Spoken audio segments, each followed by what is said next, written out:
Okay, you guys, welcome to the channel, and today we have some very exciting things. Well, but it's gonna take things to get the thing done. Okay, usually we vlog. That's what we do. We vlog, we have fun. We turn up. Yeah, it's all the way up. That isn't like I turn up, do it. All the way up. But we bought a new house about 8 months ago. July, whatever that is. It's a new build. And since we got the house, my wife is interior decorator, creative. I didn't know much about construction, projects, tools, but now that I have a house, I have to become a man. So my wife, now we bought tools and we've been getting it in. So yeah, we thought it would be dope how we said it, if we shared the process with you on how we do it. So we are taking this wall and what is it called? We're just doing paneling. Basically, we have some 1x4s and we're gonna panel. And what we're gonna do is, to make it easy for us, we're gonna remove the trim, and I really don't like this door. It stands out, so we're gonna remove this and paint this the same color that we're painting the wall. Yeah, all the trim, even around the door over there. Can you see yeah, you can see the door. And we're gonna take the same 1x4s and we're gonna outline the whole thing so it'll match. We're gonna leave the door white. It's kind of like an ominous, scary movie. I wanted to paint it red like Insidious or something, but she wasn't going. This project cost less than $150. So what we did was, so there's a lot of different kind of woods. Oak, poplar, MDF, which is, I think it's like not really like a real type of wood. We wanted real wood, but we wanted cost efficient. You know, it's quarantine time. A lot of people are out of work, not as much money is being made. So this is a fun project that you can do in a smaller space and not spend much. Like the 1x4s are furring strips. $1.98, right? $1.98 a piece. So we're gonna show you the materials that we bought. Cause like I said, we just, all we had to buy, we had the tools. Now, it's only less than $150 if you have like the basic tools, like a circular saw. We got 2 horse saws, which is like where you mount your wood on when you're cutting it. But the paint was $27. We got the Bear paint. I'll show you guys everything we got, but everything was less than $150. So one last thing you'll need is some helpers. So we have a textured wall, but we don't want it textured. We want it to be a flat wall, and we want it to be flat, smooth, very elegant look. We just bought drywall putty, and we're going to putty the whole wall, sand it down, make it flat. But one thing you don't need before you get started is helpers. So I'm gonna use a little bit of my magic here. Okay, so yes, these are my helpers, okay? My magic helpers. They're gonna help us with the wall, probably let them rip a little bit of trim off. But it's time to have fun, nice family fun project. You guys ready? Yeah. All right. Yes. Mom? I'm ready. I'm ready. Bye. All right, so throughout the video, I'll come and kind of give you a breakdown of what we're doing. Right now, these are the supplies that we used. I'll leave in the description, I'll leave them by name so you guys can know what we use and how much they cost. I'll try to leave a link to each. So without further ado, let's go ahead and get started on this video. All right, so after we plan, the first step is to remove the trim. The trim is held to the wall by brad nails and caulk. So as you can see right now, I'm using a box cutter to actually cut the caulk. I want to cut that seam. And then to loosen the brad nails and to remove the trim, what I'm going to do, we're going to use our crowbar. Now, removing the trim isn't difficult. It takes a little muscle behind it, and you want to be careful not to damage the drywall. So we just kind of were careful. I learned that the first 2 pieces, like, okay, let me be a little careful.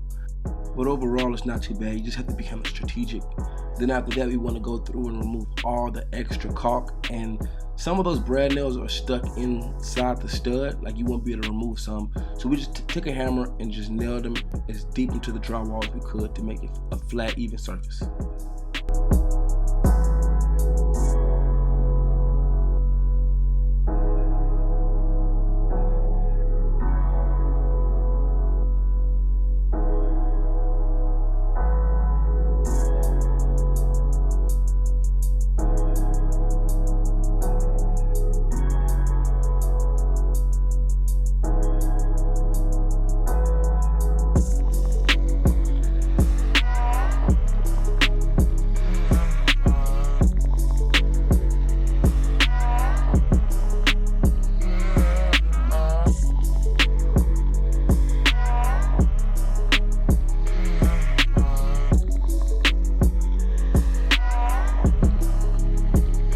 So after we get all the trim removed, we want to make sure we go back and pull all those little bitty pieces off. See those little extra pieces? You want to scrape those off. You don't want to leave any or take as much off as you can.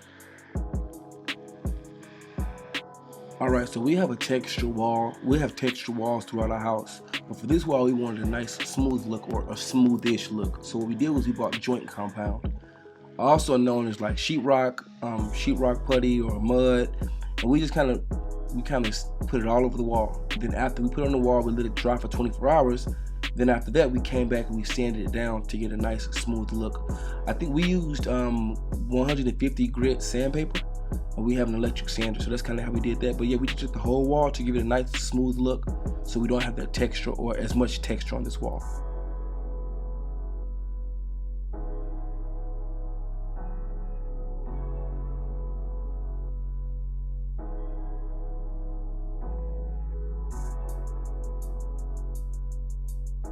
Alright, so now it's time for the fun stuff. It's time to paint. And for this project, we used Bear. It was the premium paint. It was the Ice Cave. That was the color my wife liked. She loved that color. So I actually like it too. It wasn't the color that I preferred. We kind of had like a debate a little bit, and she won. So yeah, it was a beautiful blue. Came out really nice. So what we did was we actually painted the wall itself before we added the structures, or before we added the frame. And then, so that way we have a nice base coat on the bottom. And then after that, we went back and we painted each furring strip and the caulk. So yeah, we went back and did the detail work afterwards, but we want to just get an overall paint over the surface so that way we have a nice base to work with.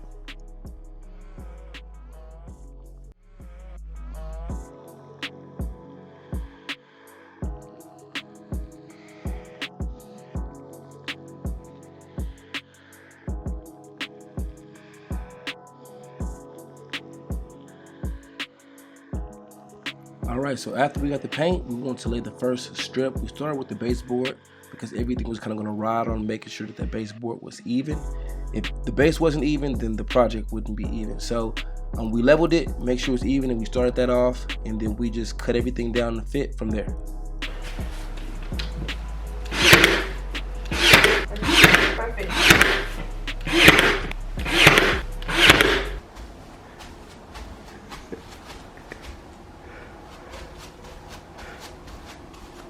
Alright, since the wall was over 8 feet, that means we can fit one full strip.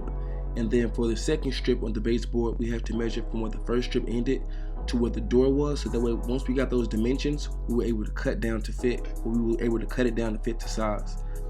To make sure that I got a nice measurement across, I use my rafting square.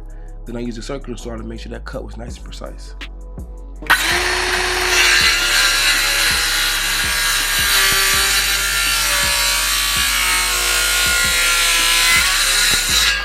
Alright, so next we measure the border of the wall. So instead of measuring from the ceiling to the floor, we measure from the ceiling to the baseboard. Because don't forget, we put that baseboard piece down as well. So already.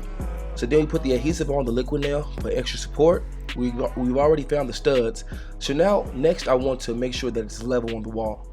I can tell that when the builders installed the drywall on the wall with the window, it wasn't as level because this won't look level, but the level is telling me it's level. So that lets me know that the drywall on the opposite wall is a little off.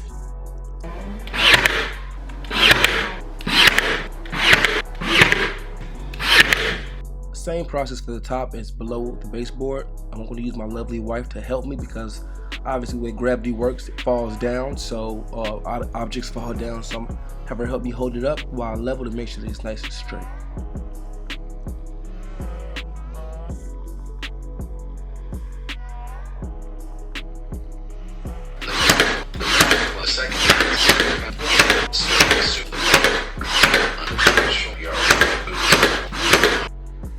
Alright, so after we get that strip up, I'm actually going to start with the vertical furring strips. So instead of doing every stud, which was 16 inches apart, we did every 2. And the way we did it, although the studs are 16 inches apart, we kind of lined them up on the outside, so each measurement was about 27 inches apart. Alright, so we add the adhesive and we just work it through there, so every other one.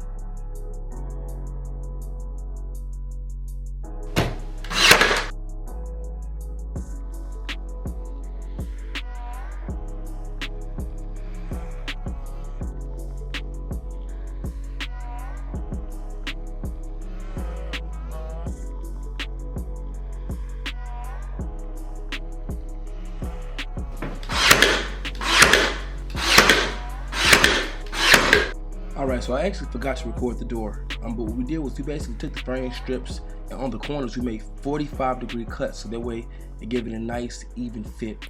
Once we sanded down and caulked these sides, then it'll look like one smooth piece. Same thing with the stair step style. I had to jam this in so that it fit between the carpet and the trim itself, but after we worked that out, we got a nice even level look on it. I cut them down the side, did the 45-degree cut on the first step, and everything came out nice and smooth. All right, so with this little access door here, what we did was with this strip, we actually had to trim the door. Then we measured from the bottom of the top strip to the top of the door strip, and then that's kind of how we got that measurement. We evened it up to give it a nice smooth finish and a nice smooth look. All right, so after we have the whole frame up, I believe it came out looking really good. We caulked it. We caulked all the corners so that when we paint over it, it looks seamless. And then we go back and all those brad nails that I have to use, we go back and we just cover all the brad nails. You can either use plastic wood or wood putty, or you can use caulk. They both work great. I bought both to see which one I like better, but honestly, they both work the same. The one benefit was that the caulk, it was pink and it turned white when it was ready, so it was kind of had an indicator. But after we closed up all those seams so that way once we painted it, it looked nice and seamless. Then after all those seams dried, we actually went back and we painted the outer layer. I think we did 3 total coats. So here it goes. You guys stick around and we're about to show you the final product, and we hope you enjoyed it. Don't forget to like and subscribe.